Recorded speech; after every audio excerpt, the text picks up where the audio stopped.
നമസ്കാരം. മലയാളി വാർത്ത പ്ലസിലേക്ക് സ്വാഗതം. ഇസ്രായേലും അമേരിക്കയും ഏറ്റവും അടുത്ത കൂട്ടുകാരാണ്. രണ്ട് സൗഹൃദ രാജ്യങ്ങളാണ് വർഷങ്ങളായി അമേരിക്കയും ഇസ്രായേലും. സത്യത്തിൽ അമേരിക്ക ഇപ്പോൾ ഇറാനിൽ യുദ്ധം നടത്തുന്നത് പോലും ഇസ്രായേലിന് വേണ്ടിയാണ്. ഇറാൻ വർഷങ്ങളായി ആണവായുധം നിർമ്മിക്കാനുള്ള ശ്രമത്തിലാണ്. അവർ യുറേനിയം സമ്പുഷ്ടീകരിച്ചുകൊണ്ടേയിരിക്കുന്നു. അവർ ഒരു ലക്ഷ്യം നിശ്ചയിച്ചിട്ടുണ്ട്. അതായത് ആണവായുധം ഇന്ന തീയതിക്കുള്ളിൽ നിർമ്മിച്ച് പൂർത്തിയാക്കുക. അണുബോംബ് ഉണ്ടാക്കി കഴിഞ്ഞാൽ ഉടൻ ഇസ്രായേലിനെ ആക്രമിക്കുക, ഇസ്രായേലിനെ ഈ ഭൂമുഖത്തു നിന്നും ഇല്ലാതാക്കുക. ഇതാണ് ഇറാൻ്റെ ഇപ്പോഴത്തെ ലക്ഷ്യം, ഇറാനിലെ ഇസ്ലാമിക ഭരണകൂടത്തിൻ്റെ ലക്ഷ്യം. അതുകൊണ്ട് തന്നെ ഇസ്രായേലിന് ഭയമുണ്ട്. ഇറാൻ ആണവായുധം നിർമ്മിക്കുന്നതിനെ എങ്ങനെയും എതിർത്തേ കഴിയൂ എന്ന് ഇസ്രായേലിന് അറിയാം. അതുകൊണ്ടാണ് അടിക്കടി ഇസ്രായേൽ ഇറാനെ ആക്രമിക്കുന്നത്.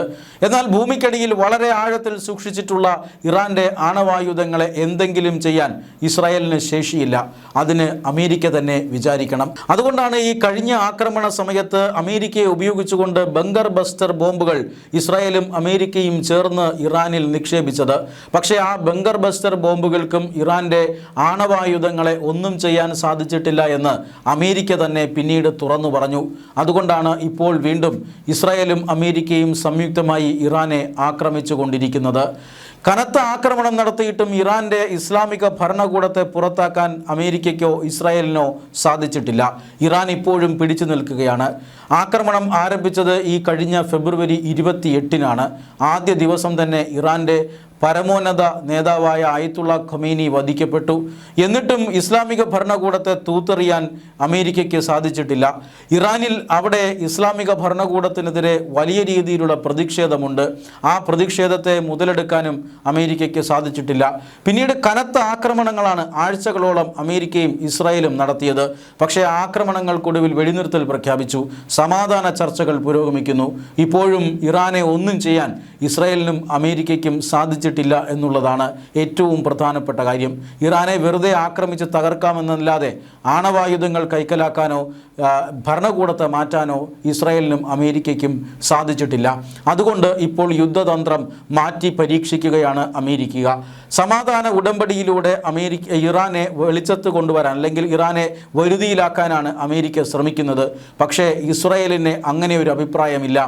ആക്രമണം തുടർന്നുകൊണ്ടേയിരിക്കണം, ഇറാനെ മുച്ചൂടും നശിപ്പിക്കണം എന്നാണ് ഇസ്രായേൽ പറയുന്നത്. അമേരിക്ക പക്ഷേ തങ്ങളുടെ ശത്രുക്കളെ മാത്രം കൊന്നൊടുക്കുന്ന ഒരു സർജിക്കൽ സ്ട്രൈക്കിൻ്റെ നയമാണ് അമേരിക്കയ്ക്കുള്ളത്.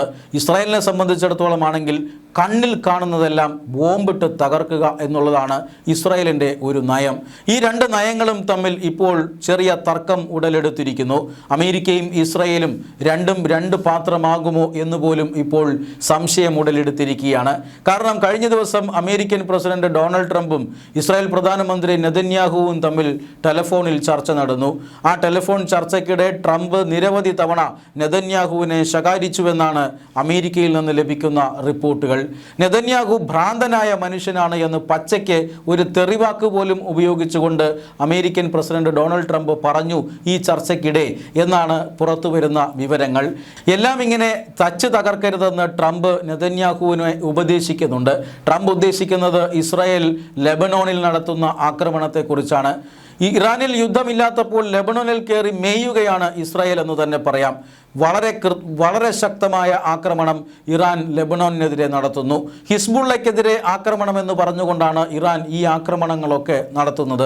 ഒളിച്ചിരിക്കുന്ന ഹിസ്ബുള്ള നേതാക്കളെ വധിക്കാനായി ഒരു നഗരം മുഴുവൻ ചുട്ടുകരിക്കുകയാണ് ഇസ്രായേൽ സൈന്യം. അത് അനുവദിക്കരുത്. അങ്ങനെ ചെയ്തു കഴിഞ്ഞാൽ ഇസ്രായേൽ ലോകത്തിൽ കൂടുതൽ ഒറ്റപ്പെടും എന്നാണ് അമേരിക്കൻ പ്രസിഡന്റ് പറഞ്ഞത്. അത് സത്യത്തിൽ ന്യായമുള്ള കാര്യമാണ്.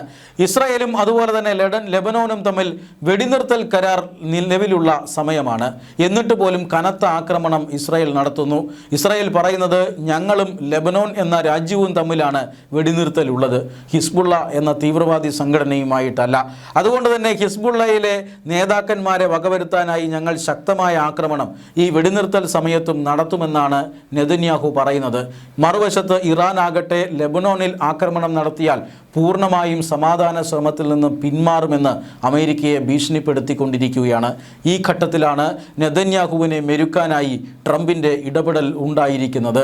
ലെബനോനിൽ ഇങ്ങനെ കാടടച്ച് വെടിവെക്കരുത്, നിങ്ങൾക്ക് ഹിസ്ബുള്ള നേതാക്കന്മാരെ വധിക്കണമെങ്കിൽ അവരെ മാത്രം വധിക്കുക, സാധാരണക്കാരായ ആളുകളെ കൊന്നൊടുക്കുക, ലെബനോൻ എന്ന രാജ്യത്തിൻ്റെ അടിസ്ഥാന സൗകര്യം മുഴുവൻ തച്ച് തകർക്കുക, കെട്ടിടങ്ങളും വീടുകളും സർക്കാർ ഓഫീസുകളും എന്നുവേണ്ട എല്ലാ അടിസ്ഥാന സൗകര്യങ്ങളും ബോംബിട്ട് തകർക്കുക, ഇതൊക്കെ ഒരു യുദ്ധക്കുറ്റമാണ്, നിങ്ങൾ ജയിലിലേക്ക് പോകും എന്നുവരെ ഡൊണാൾഡ് ട്രംപ് പറഞ്ഞു വയ്ക്കുന്നുണ്ട്.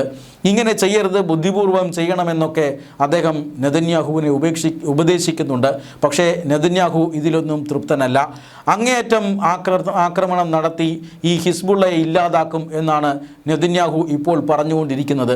അമേരിക്കയും ഇങ്ങനെ ചർച്ചകൾ നടത്താതെ ഇറാനെ ആക്രമിച്ച് തകർക്കണം എന്നവർ ഉപദേശിക്കുന്നുണ്ട്.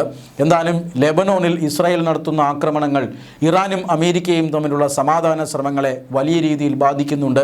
അതുകൊണ്ടാണ് ഇപ്പോൾ ട്രംപ് ഇടപെട്ടുകൊണ്ട് ലെബനോണിൽ ആക്രമണത്തിൻ്റെ അളവ് കുറയ്ക്കണമെന്ന് നെതന്യാഹുവിനോട് ആവശ്യപ്പെട്ടിരിക്കുന്നത്.